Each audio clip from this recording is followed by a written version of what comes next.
Uma boa tarde, sejam todos bem-vindos. Mais uma atividade aqui nesta tarde. Hoje, nosso amigo Geiso irá expor para nós o capítulo 20 do Evangelho segundo o Espiritismo, Trabalhadores da Última Hora. Tá? Lembrando, a quem é aqui da cidade, aqui da volta, e quiser vir realmente participar, seja dessa atividade ou do estudo do Livro dos Espíritos, nós temos na segunda-feira o estudo do Livro dos Espíritos à noite, às 20h30.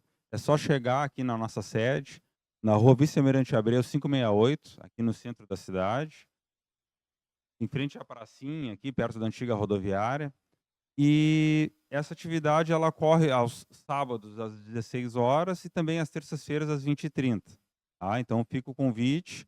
E quem é de fora e quiser, vocês podem mandar mensagem pelas redes sociais aí, se quiser se esclarecer de algo, tirar alguma dúvida ou interagir, nos dá um retorno até como as atividades estão chegando para vocês.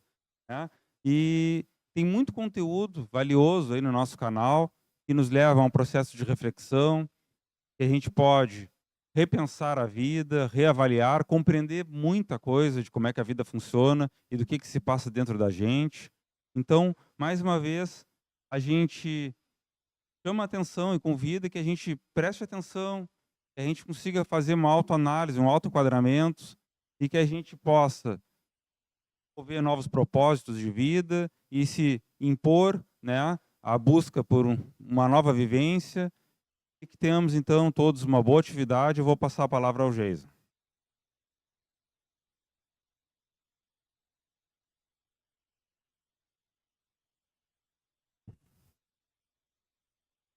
Boa tarde, pessoal.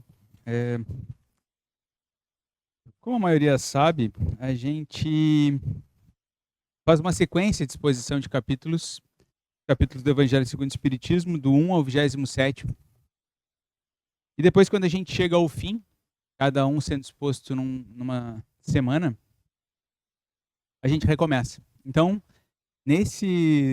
cada capítulo, a gente já tem algumas versões, algumas edições gravadas no nosso canal do YouTube, conforme o diretor falou. Mas a abrangência do Evangelho é muito grande. Então a gente consegue fazer abordagens diferentes. Então não significa que porque é o mesmo capítulo, é exatamente o mesmo conteúdo. As bases morais, sem dúvida, são exatamente as mesmas. Mas os exemplos, os enquadramentos variam. Então eu convido a quem queira se aprofundar mais no assunto, que procure lá no nosso canal outras exposições sobre o mesmo assunto.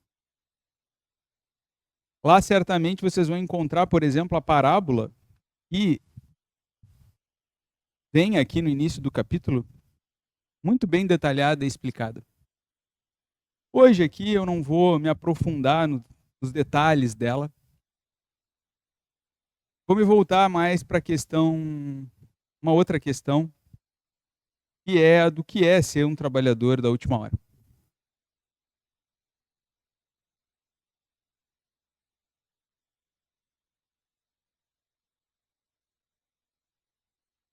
Primeiro, começando de trás para frente, a gente precisa falar sobre a última hora. Por que essa expressão, né? Ela é adotada? Ela é adotada porque esse momento que a gente está atravessando na humanidade, ele foi previsto através de inspiração dos espíritos superiores que sempre tiveram em relação com a humanidade, tentando ajudar os seres a progredirem na sua compreensão da vida, a terem a sua fé, que é justamente essa compreensão da vida aumentada, conforme foi falado no capítulo da semana passada. Eles inspiraram médiuns que também sempre existiram dentro da humanidade.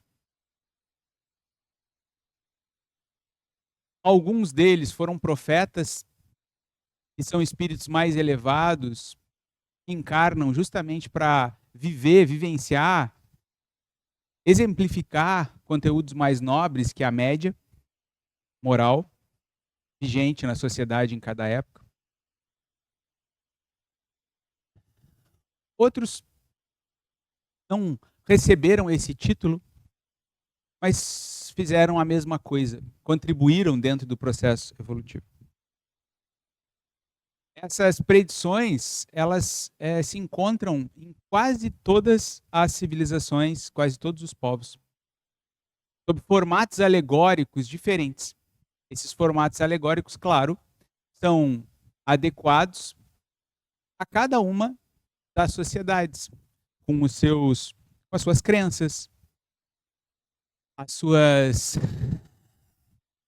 formatos adotados em cada região, em cada cultura. Mas se vocês começarem a pesquisar sobre esses termos mais que se popularizaram mais, como Apocalipse, Armagedon, e começarem a tentar encontrar isso em diversas culturas, começarem a fazer uma pesquisa voltada para diversas culturas, vocês vão ver que está lá. Espíritos, pessoas encarnadas que nem se conheciam em épocas diferentes, sem terem contato umas com as outras, falavam desse momento. Claro que isso ficou sujeito a uma diversidade de interpretações. Não faltou possibilidade do misticismo, deslumbramento, do mágico, do sobrenatural, tentar tomar parte disso. E aí vieram as informações de que se trataria, então, de um fim, por exemplo, efetivo do mundo, em que seres celestiais, também variando o nome de acordo com a cultura, anjos, etc., arrebatariam os justos, aqueles que seguissem uma determinada doutrina, e os demais seriam condenados ao sofrimento eterno, por exemplo. Outros interpretaram como sendo o fim do mundo em função da própria ação do homem, através de guerras atômicas, possivelmente, que devastariam a superfície do planeta, não restando nada. E mais uma diversidade de interpretações. Porém, os espíritos superiores, de uma forma mais lúcida, como sempre, mais real, mais palpável, mais possível de ser admitida pela nossa razão, sempre falaram de algo diferente. Falaram de uma transformação moral. Essa transformação moral, na média das criaturas, na base dos valores da sociedade humana, aconteceria em uma determinada época. Em função dessa transformação, saindo da barbárie, do primitivismo, do egoísmo, da vontade de sempre levar vantagem, de querer atender apenas às sensações físicas, aos nossos caprichos, essas coisas todas, e começar a entrar numa outra era em que se preocupa mais com a natureza espiritual, moral, profunda, em que eu me considero realmente um espírito e reencarno, portanto meu corpo é finito, e as experiências que eu vivo nele também são finitas. Elas não podem ser supervalorizadas e hiperdimensionadas como a gente tem feito. Eu começo a me considerar, eu efetivamente começo a me considerar assim. Então eu começo a procurar maneiras, jeitos de embelezar o meu espírito. De procurar ser uma pessoa, um ser mais equilibrado. E conseguirei então me relacionar com as diversas vicissitudes da vida, as dificuldades, as coisas todas que aparecem e aparecerão sempre de uma forma mais harmônica e equilibrada.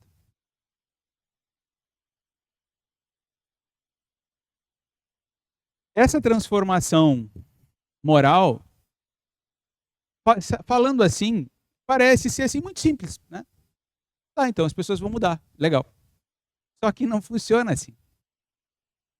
Por quê que não funciona assim? Porque, na média aqui desse planeta, encarnam espíritos teimosos, que somos nós. Reticentes, repetidores dos mesmos equívocos já praticados em vidas anteriores. Nós reagimos da mesma maneira. E mesmo quando a gente recebe a informação da parte desses profetas, por exemplo, dos espíritos superiores através da doutrina espírita, já mais modernamente, depois de 1857, com a publicação do Livro dos Espíritos, mesmo quando a gente recebe uma inspiração, que é uma ideia que surge dentro da nossa cabeça, vinda do nosso anjo da guarda ou de alguém mais evoluído que nos queira bem, e que tenta nos transmitir algo para nos direcionar para um caminho mais equilibrado, a gente acaba insistindo no nosso comportamento. O que gera consequências. Se quando eu faço alguma coisa, sempre tem uma consequência, ela pode não ser imediata, ela pode levar um tempo para se apresentar a consequência, mas ela sempre se apresenta. Imagina se eu repito. Vai acumulando. E esse acúmulo, acumula onde? Onde é que fica guardado isso? Uma caixinha? Não, ela fica dentro de nós, nosso coração. E isso vai fazendo com que a gente fique cada vez mais conturbado, mais ansioso, mais angustiado. Atrai para perto de nós outros espíritos, pessoas que também fizeram as mesmas coisas. Nós passamos a conviver juntos em desarmonia, em desequilíbrio. Uns amplificando os desequilíbrios e as dificuldades dos outros. E aí, quando parece que a coisa vai se avolumar a tal ponto que não tem mais jeito, que vai degringolar, porque o nível de desequilíbrio é enorme, e se a gente olha para dentro da gente os esforços que às vezes a gente tenta empreender para se modificar e falha, e olha para a sociedade humana e vê que o nível de desequilíbrio é altíssimo, parece que a coisa só vai piorar. As pessoas até, às vezes a gente explica essas coisas nos ciclos iniciais de estudo e as pessoas dizem, não, mas parece que só vai piorar. Como é que tu está dizendo que o progresso vai levar para a perfeição, se o jeito que está, parece que está degringolando? Então, entra Deus. A misericórdia com o qual ele estruturou a lei divina que rege todo o universo o tempo inteiro, imutável. Não se aplica agora e depois ele desliga essa parte da lei. Não, ela está sempre atuando. E essa lei diz que mesmo do mal deve surgir o bem. E assim acontece. Porque a gente entra por esses caminhos de desequilíbrio, buscando a nossa satisfação pessoal, ignorando todo o resto, achando muitas vezes até que está fazendo certo, outras vezes sabendo que está fazendo errado, mas pouco se importando. Isso vai se acumulando dentro de nós, sob forma de tormento, pressão, culpa, até que chega um ponto que a pressão interna é tão grande que o indivíduo não suporta mais. E em virtude disso, mesmo um mal reiterado leva o indivíduo a experiências tais que o libertarão desse mal. Ele fica tão convencido pelo sofrimento gerado que aquilo não lhe serve que ele recomeça por um outro caminho. E é assim que nesse progresso lento, justamente é lento por causa da nossa insistência, por causa do tempo que a gente fica gastando, repetindo experiências iguais, é que se faz lento, mas tudo progride. Tudo vai para frente. E isso independe do enfoque humano, independe de uma determinada religião. Os espíritos superiores, eles falam disso para nós, nos explicando como é. Mas ainda que a gente não quisesse acreditar, a lei continuaria sendo. E nós continuamos dentro dela, encarnados e desencarnados, sem exceção nenhuma. Continuamos dentro dela. Todas as criaturas de Deus, que criou tudo, estão dentro dessa lei. O progresso é inevitável. A questão é quando e como. Com mais sofrimento ou com menos sofrimento? Com mais tempo ou com menos tempo? Mais tempo a gente vai passar dentro dessas coisas ou menos tempo? Então, é importante a gente entender que as religiões, as filosofias, são tentativas humanas de entender a lei que já existe. Se alguma delas chega a uma conclusão errada a respeito da lei divina, a lei divina não se dobra porque uma tal ou qual religião, por mais popular que seja dentro do planeta, diz que tem que ser daquela forma. A lei continua sendo. E continuará sendo sempre. E continuará valendo em todos os mundos. Em todas as épocas. Para todos os espíritos. Isso dá uma sensação de, ou deveria dar uma sensação de justiça, de eternidade, de possibilidade de se corrigir e tentar, cada um pelos seus esforços, compreender essa lei, por que ela é assim, sem engolir goela abaixo, buscando se adequar então a ela. Isso é que gera paz. A paz que a gente tanto busca muitas vezes na tranquilidade efêmera do dia que passa, que a gente quer passar sem se incomodar, não traz paz. Se vocês já tiveram um dia de tranquilidade, de silêncio, e ninguém veio incomodar vocês,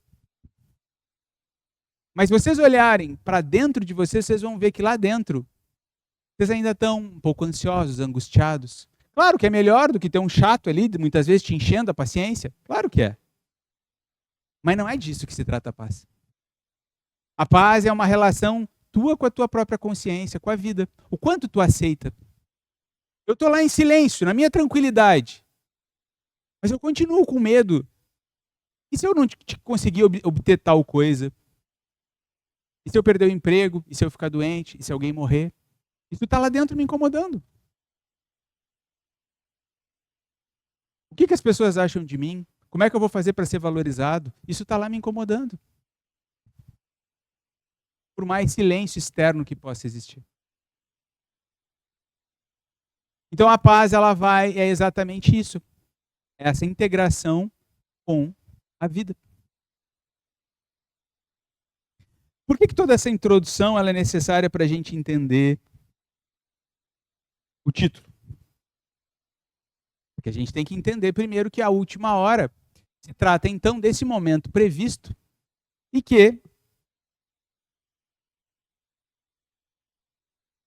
o somatório dessas experiências de todos nós, que somos os mesmos espíritos reencarnando, ora encarnados, ora desencarnados e depois novamente encarnados, nos levam ao desenvolvimento justamente dessas experiências, desse acúmulo.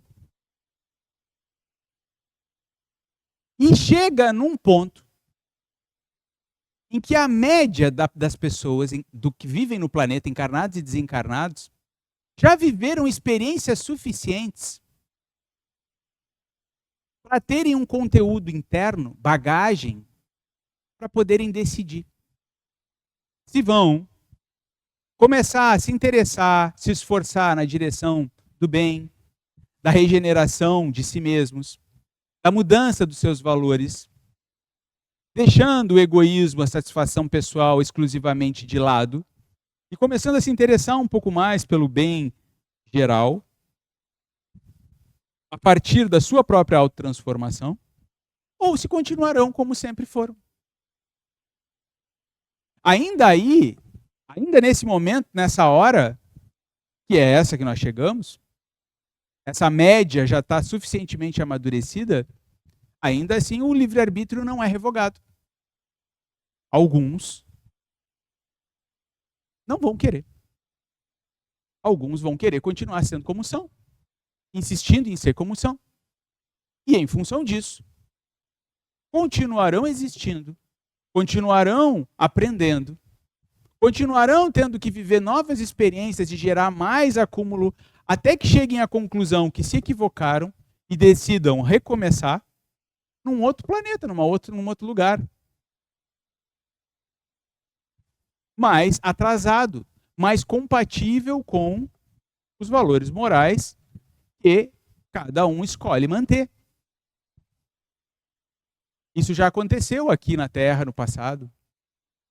As civilizações egípcias, maias, incas e outras têm coletividades de espíritos de outros lugares. Conforme vocês encontram no livro do Emmanuel, Psicografia de Chico Xavier, A Caminho da Luz, que vieram de uma constelação, Capela, para cá. Tinham uma alta capacidade intelectual, mas um baixíssimo desenvolvimento moral, tanto que eram, como os egípcios, por exemplo, escravagistas. Viveram, dominaram, escravizaram outras civilizações aqui locais da época, se saturaram por essas experiências. Chegaram a um ponto em que compreenderam que aquilo não tinha sentido, não preenchia o vazio existencial, mesmo depois de tamanha dominação, não foi preenchido. E resolveram, então, se modificar. Aqueles que fizeram isso conseguiram voltar para os seus planetas de origem. É a mesma coisa que vai acontecer aqui agora. Muitos espíritos que desencarnam não encarnam mais aqui.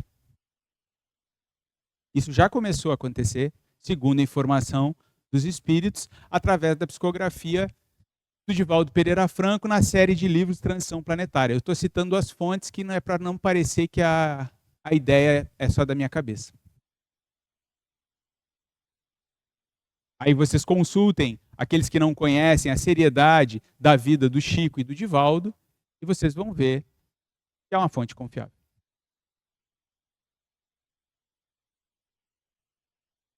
Tá.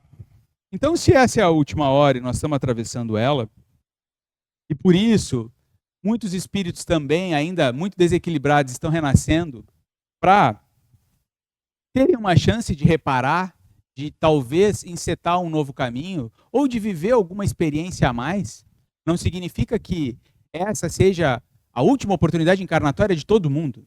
Não, alguns ainda vão renascer, talvez mais uma, outra vez aqui. Mas alguns que já estão num grau de endurecimento tal, os espíritos superiores responsáveis por essa triagem, identificando essa dureza, já começam um processo de recambiá-los para outro lugar. Alguns que ainda podem ter chance, vai depender do que escolherem, terão um pouco mais de tempo. Não entendam nisso que isso inclui apenas os espíritos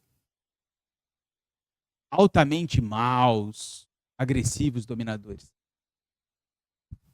Na verdade, isso serve para todos os teimosos. Porque o estágio em que a Terra passa, ao que a Terra passará, se chama regeneração. É um mundo de regeneração. Conforme vocês encontram, se eu não me engano, lá no capítulo 4 do Evangelho segundo o Espiritismo, quando fala dos mundos, tipos de mundos. E na regeneração, qual é a grande característica? Não é que o bem predomine de uma forma espantosa. É que a média dos indivíduos tem interesse em se modificar. E faz esforços para isso, não fica só na palavra. Então, o que caracteriza os indivíduos que vão ficar aqui é isso. Aqueles que não, que insistem, que dizem, falam, mas não fazem, não ficam.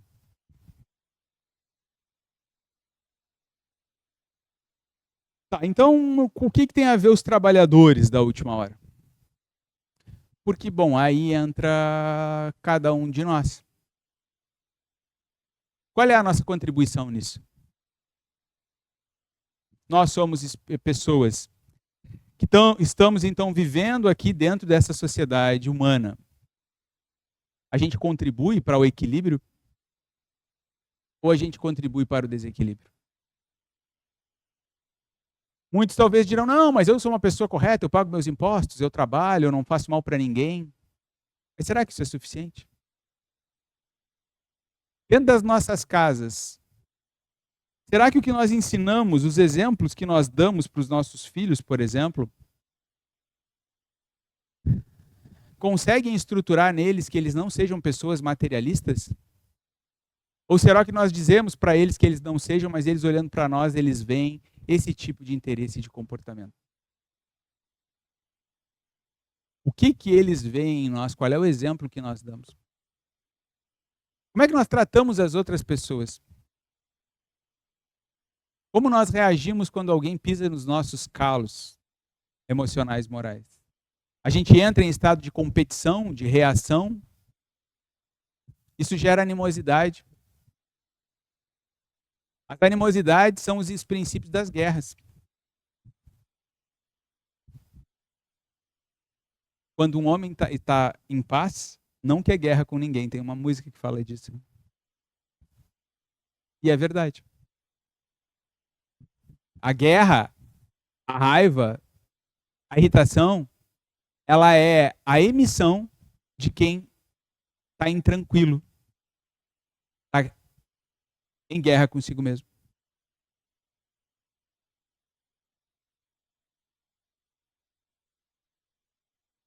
Se a gente começar a pensar e pegar todos os capítulos que ficaram para trás no Evangelho e os que ainda virão, a gente vai ver uma série de exemplos, lá nas Bem-aventuranças, por exemplo. A sequência de capítulos iniciais lá fala da necessidade da humildade. A gente nem entende direito o que é isso. Continua achando que humildade é um mecanismo externo de falar baixo.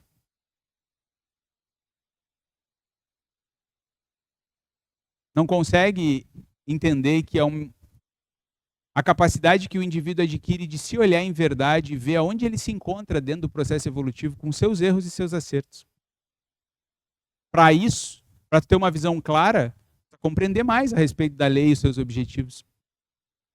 Mas para que eu quero compreender mais a respeito da lei e dos seus objetivos? Porque aí eu vou mudar minha opinião, né? E eu não quero mudar, eu quero continuar achando que eu sou bom.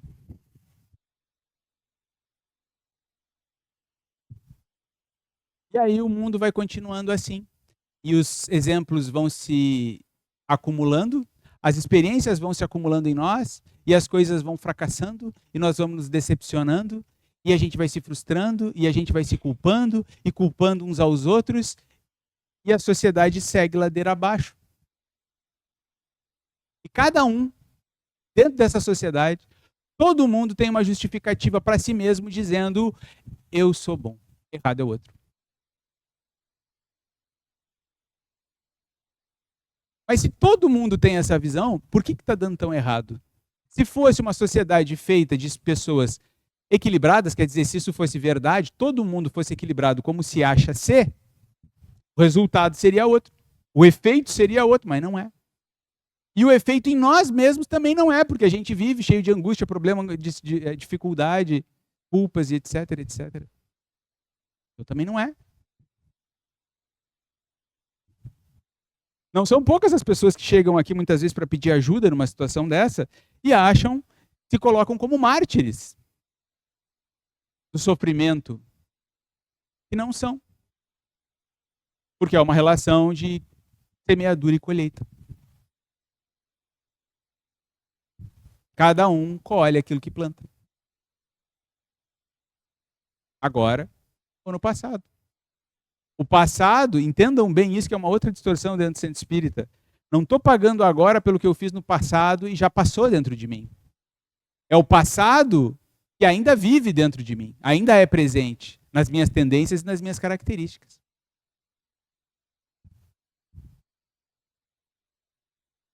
Então o trabalhador da última hora é qualquer um que se decida a quebrar, a romper consigo mesmo, com as suas tendências, as suas características, e começar a ir numa outra direção. É claro que dentro disso, os espíritas têm uma responsabilidade ainda maior. Por quê? Porque a quem muito foi dado, muito será pedido. Isso foi dito por Jesus. Então, como nós através da doutrina espírita, recebemos de forma mais clara essas explicações todas sobre a vida, sem misticismos. As bases morais, como eu disse, se encontram em todos os lugares, em todas as religiões, mas de uma forma clara, decodificada. Cada coisa pode ser entendida em profundidade. A gente tem uma responsabilidade ainda maior de viver isso. Quem vai nos cobrar de novo? Deus? É uma cobrança externa? Não. A gente já começa a viver agora nas consequências dos danos que a gente causa à nossa própria consciência por não fazer aquilo que a gente já sabe e já está convencido que deveria fazer. A gente continua empurrando, postergando.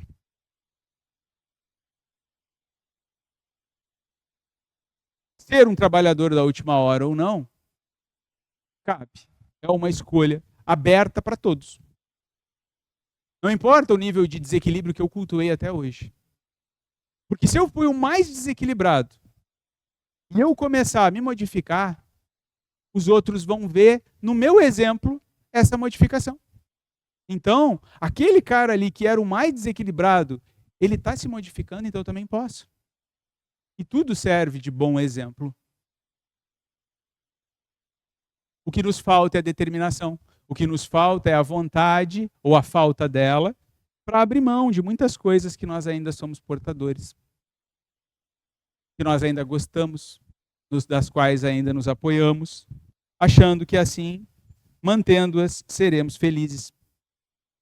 Até que a experiência carnal termina, a gente morre, chega no mundo dos espíritos, um monte de frustração.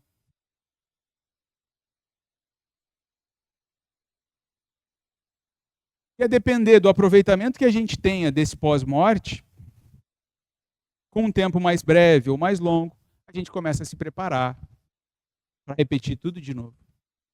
Coisa que nessa encarnação aqui agora nós já estamos fazendo. Nós já estamos na repetição da repetição. E não nos damos conta que esses impulsos que vêm de dentro de nós foram criados lá atrás. E que compete a nós agora extirpá-los, combatê-los, lutar contra eles. Quem faz isso, independente da crença, da religião, se torna um trabalhador da última hora. Quem é frequentador da doutrina espírita, mas não faz isso, não é um trabalhador da última hora porque vai numa casa espírita. Quem é. Quem não é, não é.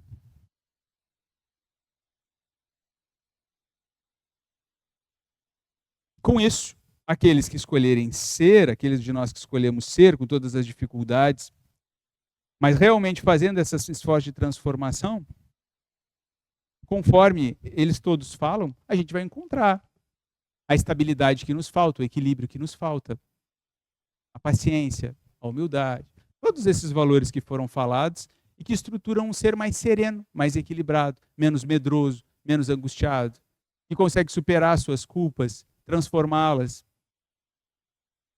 ir na direção dos demais, estabelecer vínculos afetivos reais e profundos com as demais criaturas, sair dos nossos isolamentos por medo de se machucar, de ser agredido, de ser tantas coisas. Então, a escolha fica para cada um de nós.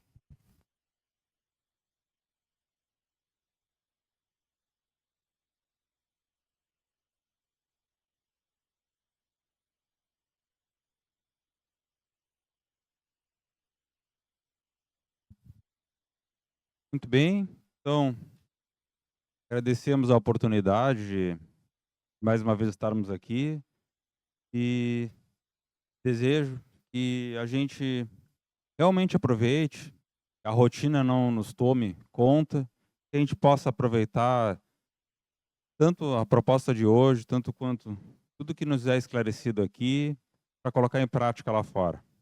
Um bom fim de semana e até terça.